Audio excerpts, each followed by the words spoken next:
Okay. Leasing a vehicle. Here's your formula. You're going to take the number of the payments times the payment amount, multiply this, get to this total, add it to the deposit, the title fee, the license fee. Add it all together, and you're going to get your total lease cost. Can someone read example 1, please? Yanni, you're perfect. Go. Example 1, right in front of you.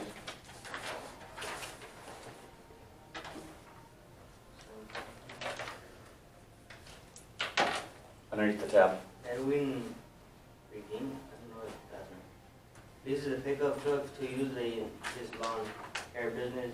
He pays a $2,000 deposit, $450 per month, for 36 months, and an $80 title fee and a $240 license fee. What is his total license lease fee cost? Okay, so the easiest thing to do is write the formula at the top of your paper. He had a $450 payment for 36 months, a $2,000 deposit, an $80 title fee, and $240 in license fee. So we're going to multiply these. 450 times 36 is 16,200. We're going to add it to the 2,000. We're going to add it to the 80. We're going to add it to the 240. So his total cost to lease the truck over the 3 years is $18,520. Pretty straightforward, right? Good talk. Okay, who wants to read example 2?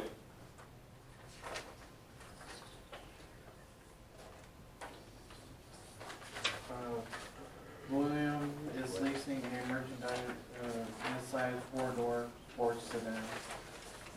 $1,999 due. Signing includes title fees.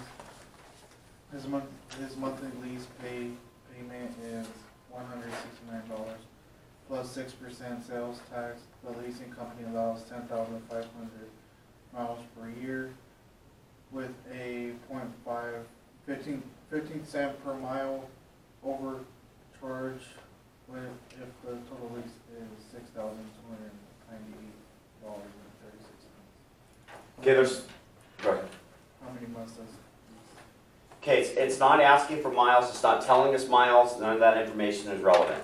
Okay, so we're following the same formula. We know it's an algebra problem because it's giving us an answer. It's saying that the total lease cost is $6,298.36. It's telling us the payment's $169, that there's 6% sales tax, that there's $999 due at signing. We need to figure out what the payments are. Okay, so pull your calculators on your desk, please. We know the payment amount is this. So the very first step that we need to do is figure out the sales tax. So we're going to take $169 in your calculator and multiply it by 0.06. Tell me what your answer is. Yes. So now we have the sales tax, right? So we can take the sales tax and we can add it to the payment. So that's going to be $179.14. Put it in there, check it. $169 plus $10.14.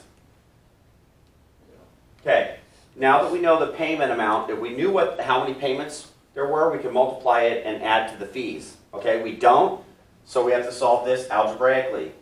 So we can't do anything with this yet because we're going to deal with the variable last. We're going to do the opposite of the positive $1,999. We're going to subtract it from both sides.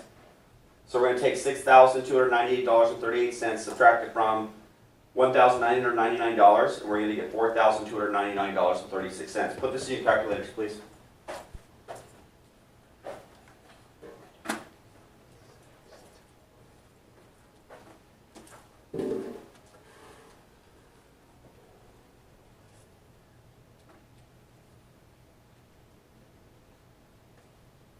Okay, any questions so far? No.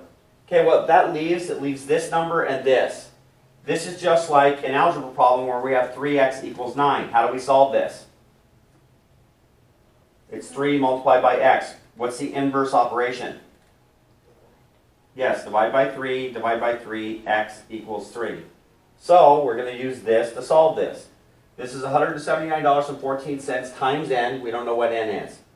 We want to work on the variable side. We want to deal with the variable last. So we're going to divide this out. By dividing this out, it cancels it out. Then we do it to the other side. The numerator needs to go in the calculator first, so go ahead and do that. $4,299.36, and divide it by $179.14. Tell me what your answer is. 24. 24 months. So we just solved for this unknown. So the easiest thing for you to do, your formulas are going to look like this. That's what you need to do to solve. But when you get to an algebra problem, put all the information in and then use a variable for whatever it is that you need to solve for. Okay? In this case, it could have gave us a payment amount and not told us the sales tax. It could have told us payment amount of payments, and no deposit license or title fees. So we're doing all the same thing. We're just doing the inverse operation to solve for the variable. Okay? Is there any questions on this? This one's pretty straightforward. You do have some vocab. Does anyone know the difference between a lease and buying? A lease, essentially you're renting the car, then you hand it back to them at the end of the lease. So leases are charged a monthly payment, and as long as you don't go over the allocated miles, then you turn it back in and you're done. If you're over the miles, or there's damage to the vehicle or whatever, then you get a bill. There's closed-end and open-end leases.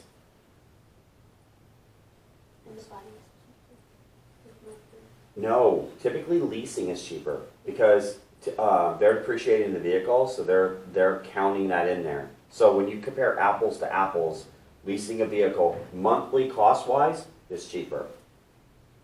And the reason being is you're not paying for the whole car. You're just paying it for a certain amount of time.